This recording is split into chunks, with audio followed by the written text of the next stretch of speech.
鋪頭入邊我最中意嘅聖誕 item，噔噔就係呢一個袋啦。Hello Minx 嘅讀者大家好，我係 Fish 條子魚，我而家就喺 PP 嘅 Longchamp Green Concept Store。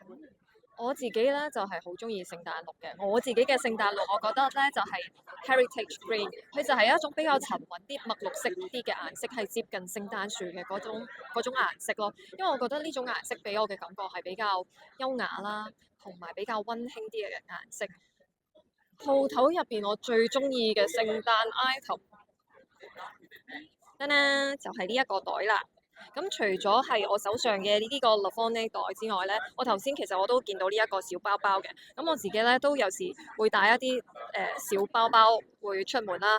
咁佢有咩吸引我咧？就係呢個綠色啦。因為呢個綠色咧就係一個比較低調、冇咁搶眼嘅綠色。咁你可能搭好多唔同嘅造型嘅時候，你都可以有唔同風格嘅造型嘅時候，你都可以作一個搭配咯。咁佢係細細地啦，你可以擺電話啦，擺唇膏啦。但係可能你如果想要擺多啲嘅話，最好就可能攞一個大少少嘅手袋咯。但係細嘅手袋咧，我自己通常就係可能帶一啲比較基礎嘅嘢啦。咁同時我就會帶一個 tote bag 咁樣出街咯。拜拜。